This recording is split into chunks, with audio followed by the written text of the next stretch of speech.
Chopping it up, baby. It's the rock boss, SiegelCapone. We back up in here.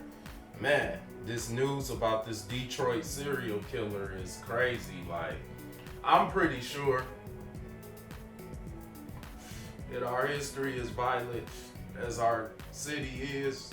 Like I said, this is the number one or number two second most dangerous place in the country, if not the world. So I'm pretty sure we got serial killers and have had serial killers, but this one just was been on the front line, you know. And they finally captured him and identified him, D'Angelo Martin.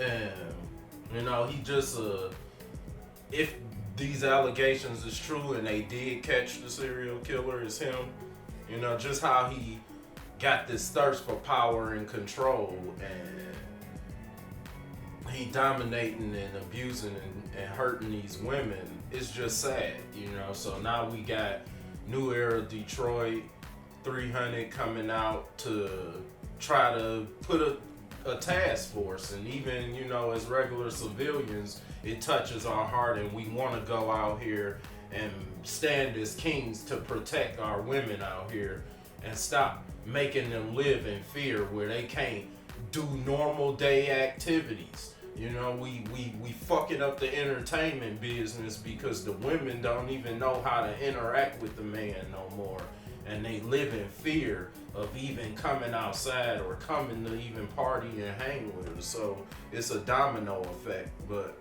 you know, I just don't understand a person that feels like he gotta take the pussy anyway. And if it's more his feeling and his addiction to the power and the control and the domination, then that's when it's just really evil and irresponsible, you know. So I'm really hoping that we did get another sick person off the street, and that definitely potentially saves some lives down the line. But it's just crazy to know we got an official serial killer in Detroit, Michigan. And he could have possibly killed 6 to 8 women, which they saying, because he got charged with something else, 2 victims did survive and live to tell the story, and saying that it's him. So prayers go out to the families, and I just hope that, like I said, that the justice is served and we got the right person. And you know, we just gotta continue. Don't just let this boil over and die down. If we really gonna get out here and start neighborhood watch again and start policing and protecting our own selves and our own streets again, then we can make it safer for these women and children out here, because it's just terrible. I can't even watch the news, and even though this is a segment I will continue to give on my show, I really hate reporting bad and evil and negative stuff, especially on a day-to-day, month-to-month, show-to-show, you know, consistency. But it's dangerous from where I'm from. So, you know, for those that's following me from different parts of the world, I'm trying to do more of the positive things and build myself as the director and this eye and this visionary and entertainer, so I could get the fuck up out of here. Like, for real. It's depressing in itself just to have to wake up and be here every day and look outside or go outside, because you just don't know what's gonna happen. Bad. The Warriors going strong, but hope is just fade. It fade away, and I hate it, because one thing you can't beat is father time and the injury bug, and that wear and tear on your body all season, season after season, extra games in the playoffs, the travel, the bumping and grinding, man, physical contact people getting injured on my team, and it's sad if they don't win this title because they didn't have their superstar players. Clay getting hurt. Curry been playing with a bad ankle for years, so not KD, so it's just too much going on. But hopefully the heart of the champion continues to prevail and we pull this one out so we can go back to game 7 and win in Toronto in another country. That'll be what's up. But it's sad when you put your heart and soul into something, you willing to take chances and risks, So KD tearing his Achilles and losing a whole year on his career and possibly never coming back. I feel like he shouldn't change in the middle of his regimen and go to another medical staff and stuff like that. So it might be a silver lining that ends up keeping him in Golden State, which I don't understand why people would allow somebody else's opinions of them and what their decisions and choices is to bear on them so much that he even considering leaving Golden State in the first place, because y'all the best shooting team in history and you got 2 warriors right there and a front office that's willing to do anything to keep y'all together and keep this dynasty going.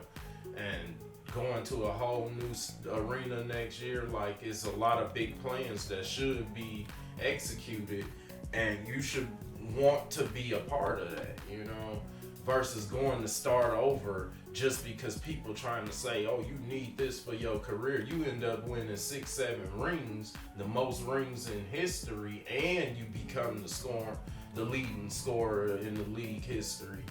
That's your career and your legacy right there. Who cares that you did it with a team that was already great or whatever? Curry and them, they was drafted there. So it don't even matter. You still joined the team that was already solidified through drafting, not trades and signing people with money, So in my opinion, we love you in Golden State.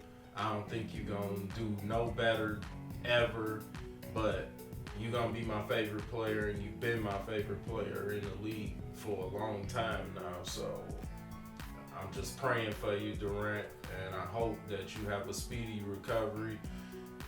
It all starts in your mind. Keep that hunger, keep that drive, keep striving to be great, and don't worry about it. You're going to fully heal, and you might come back even better, because who says that you can't become better and more efficient? So, I hope you stay, but wherever you go, I'm going to continue to follow you. Big ups. 300 to Durantula. But we're going to see how this finals end, and hopefully, it goes into what it needs to do. And, sometimes I have to take breaks, and collect my thoughts. Like I said, I got a real heavy heart this week. And I believe, though, that I got the formula to success.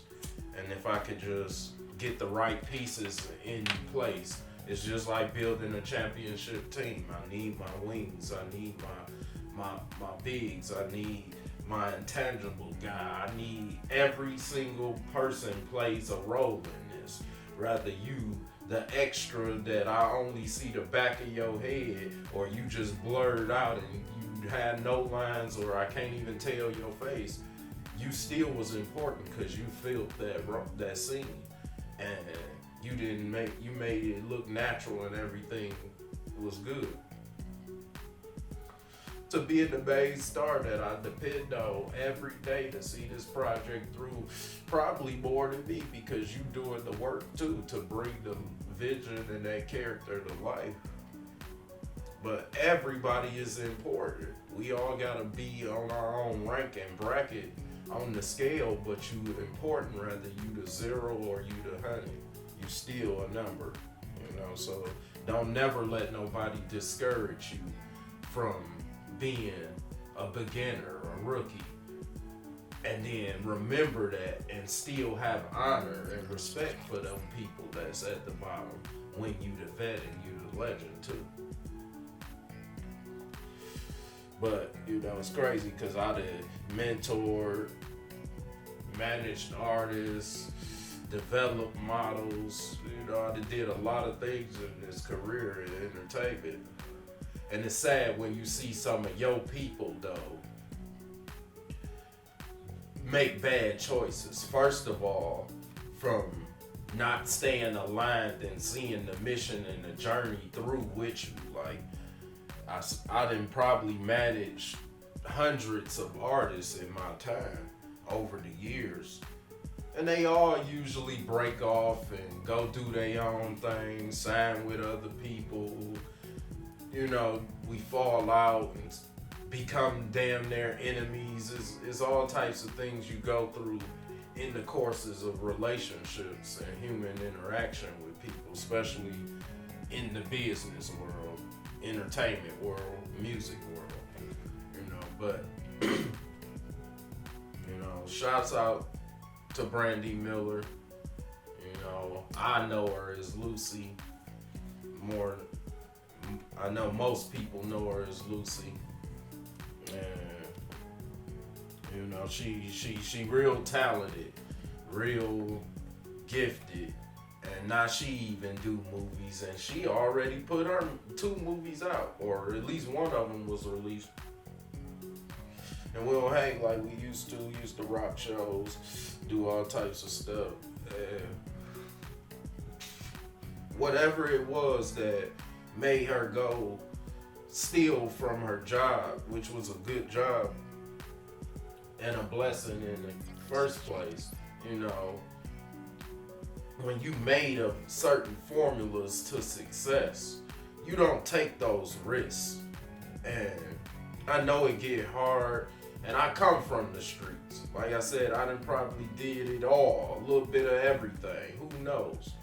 But it comes a point in time where you gotta invest in your gift and your talent and do things the right way, the legal way, the God way, so you can keep those gates of blessings open instead of blocking them or throwing obstacles in your own way. Because Lord forbid you have to go do some time, or you can never work in that industry no more. Felonies gonna follow you for the rest of your life. And as a woman especially, it's just sad to see them make bad choices and throw and risk their whole careers and their whole life for a little bit of temporary money. Cause see, that's why I understand why money got so much power and control, cause all we want it for is so we could go spend it on certain things that if we waited sometime would still come to us in the end. Just might be a little slower, but we want it now. We gotta have it. And your life is more valuable than the value of money. And I'm gonna keep stressing that because I live by this code, because I've had it. I've seen 250K. And I've not had it. I've been homeless, sleeping in cars, washing up at McDonald's, not knowing where my meal was gonna come from. I became a 5-star chef from starvation. Nobody would cook for me and feed me. So I went and burnt up the kitchen until I learned how to cook. And now I'm great at it. If I want to eat it or you want to eat it, I probably could cook it. And you gonna love it because I put attention, love, and detail, and then I'm just gifted and blessed with great hands. If I can touch it, I can master it. But it's just sad. Like I said, you have a formula for success. You have you have to see that dedication, that determination, and that will through so you can continue to move in the right way. And like I said, keep that gate open. So, damn, Lucy, I'm praying for you, and I hope you didn't do it. But based on the report and what I saw, it's like everything was evidence there, and you was caught on tape and everything. So that's close to home to me, to see somebody on the news and in the paper and they mugshot scrolling down social media like that.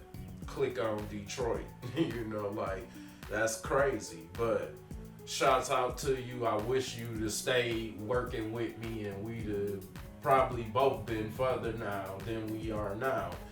And I just hope you pull through, and prayers to your family, you know. And it's just a career in limbo right now because of one bad decision that you got greedy and didn't just do it once, but you kept doing it. And you get caught up in it now, and it's time, you know, that you deal with the consequences. So my prayers and shouts out to you. And on that note, chop it up. Reality speaks. Like I said, I got a heavy heart today, so I'm trying to really just push through, because I know I need to get this topic out and get some of these things off my chest today. And I'm under, you know, some little pressures too, but we'll be back. Chop it up. Reality speaks.